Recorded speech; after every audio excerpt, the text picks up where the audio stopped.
네, 안녕하세요. 데일리 아디슈 김전입니다. 시작 전에 구독과 좋아요, 댓글도 많이 남겨주세요. 네, 여러분 보고 싶었습니다. 잘 지내셨죠? 제가 없는 동안 증시에서는 또 다양한 이슈들이 참 많았더라고요. 그래서 쉬는 동안에도 빨리 여러분께 증시 이슈들 전해드리고 싶은 마음이 있었는데요.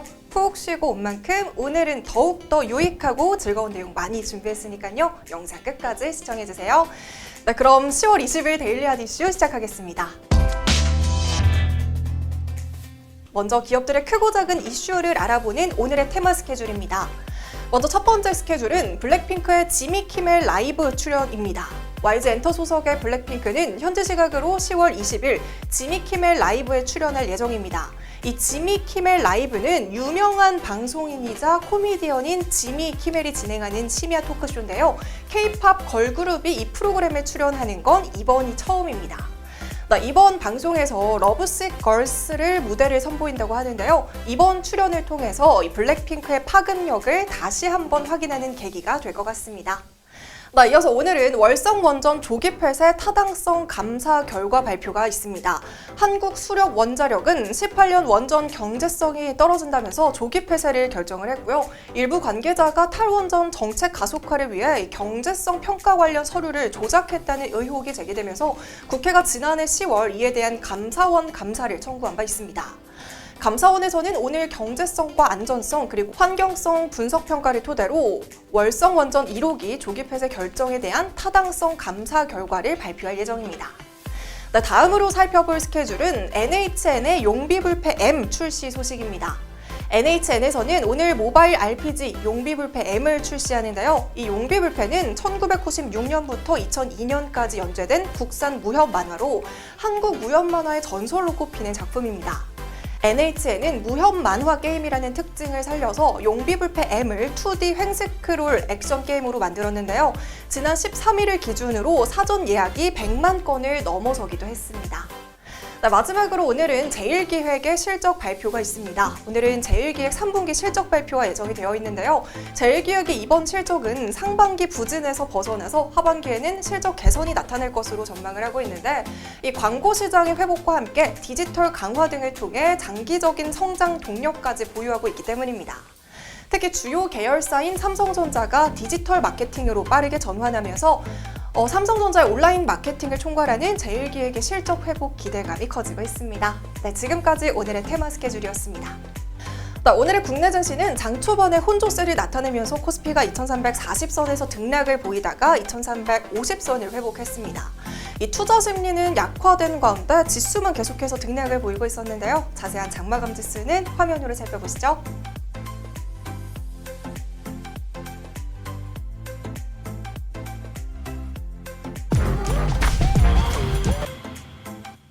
이어서 오늘의 공시 체크해보도록 하겠습니다. 오늘의 공시는 신테카바이오의 코로나19 치료 후보물질 용도 특허 승인 공시입니다.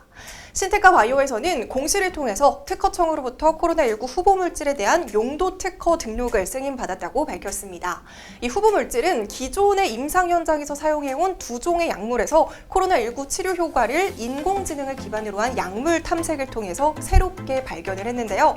이번에 발굴한 코로나19 치료 후보물질은 동물 실험에서 렘데시비르보다 높은 치료 효과를 보였습니다. 코로나19 유발 동물 모델의 후보물질 2종 약물을 경용 투여한 결과 이 치료 효과는 94.3%를 기록한 반면에 렘데시비르의 치료 효과는 44.3%를 기록했습니다. 회사 측에서는 이번 국내 특허 등록에 따라 세계 특허 출원도 함께 진행 중이라고 밝혔습니다. 이 소식에 스테이카바이오 주가는 장중에 21%까지 상승하기도 했습니다. 두 번째 공시는 메디톡스의 메디톡신주 영업정지 공시입니다. 오늘 메디톡스가 장중에 27%까지 떨어지면서 급락세를 보였습니다. 식약처에서 메디톡신에 대해 제조와 판매 허가를 취소했기 때문입니다. 이 보툴리늄 제제는 국가 출하 승인 대상 의약품이지만요. 메디톡스에서 약사법 위반을 한 것이 확인이 됐는데요. 이에 따라 식품의약품안전처에서는 해당 제품의 회수와 폐기를 명령한 상황입니다. 이와 관련해서 메디톡스는 수출용 의약품에 약사법을 적용한 식약처의 조치는 명백히 위법이 부당하다면서 해당 행정처분의 취소 소송과 집행정지 신청을 제기할 것입니다. 것이라고 반박하고 있습니다.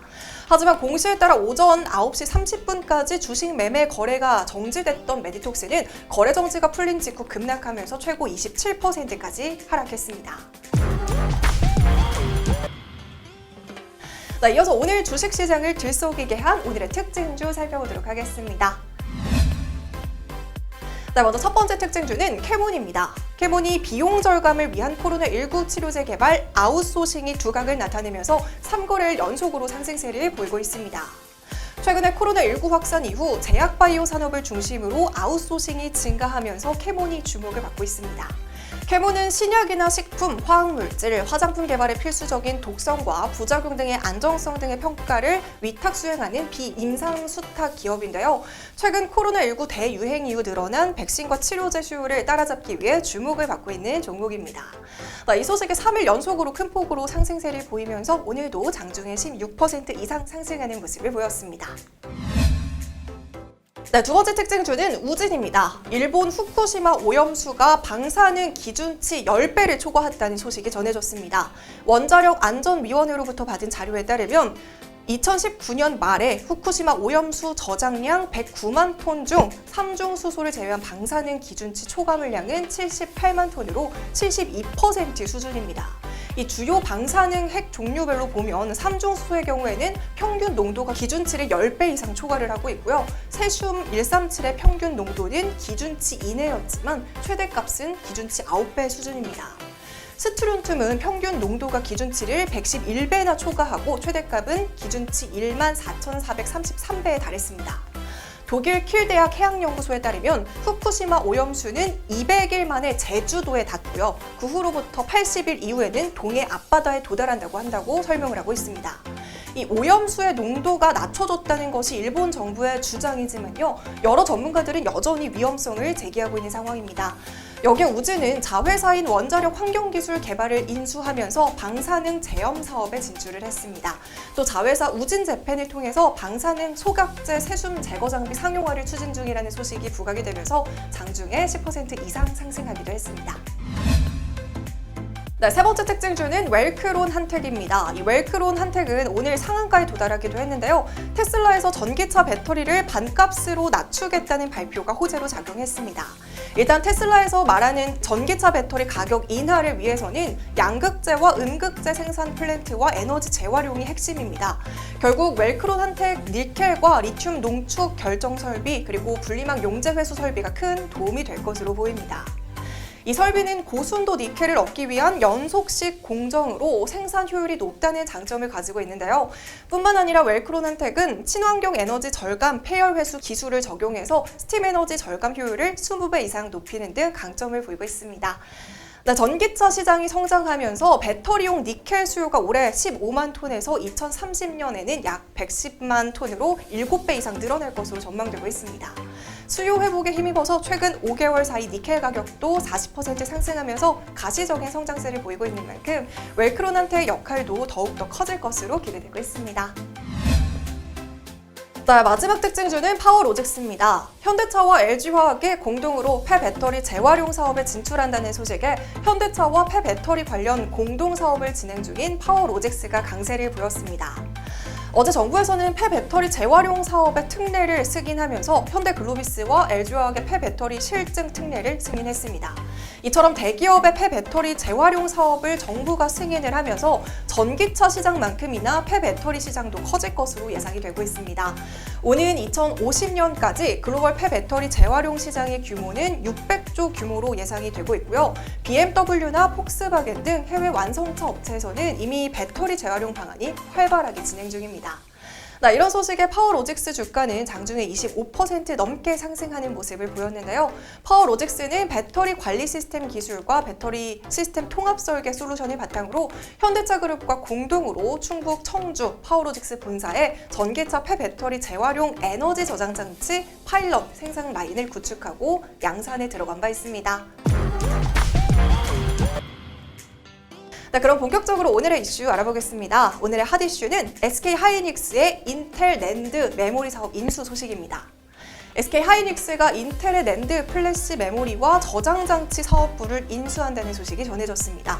이 인수 금액은 한화로 약 10조 3,104억 원 규모인데요. SK하이닉스는 이번 인수를 통해서 D램에서 낸드 플래시까지 메모리 반도체의 주요 영역을 아우르는 사업 포트폴리오를 갖추게 됐습니다. 이에 따라 글로벌 메모리 반도체 시장에도 적지 않은 지각 변동이 예상이 되고 있는데요. SK하이닉스가 D램에 비해 상대적으로 취약했던 낸드 플래시 부분의 시장 점유율을 높이면서 메모리 반도체 분야의 글로벌 1위인 삼성전자를 추격할 수 있게 됐습니다.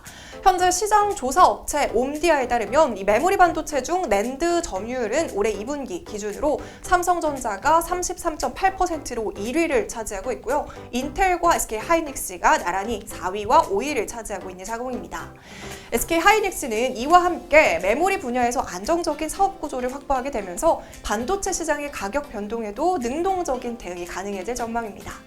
이런 소식에 장 초반에는 상승폭을 키워가면서 4% 넘게 상승하는 모습을 보였지만요. 장 후반부에는 상승폭을 일부 반납하면서 소폭 하락으로 마감했습니다. 지금까지 데일리 아디슈 김선희였습니다. 오늘도 시청해주신 모든 분들 고맙습니다.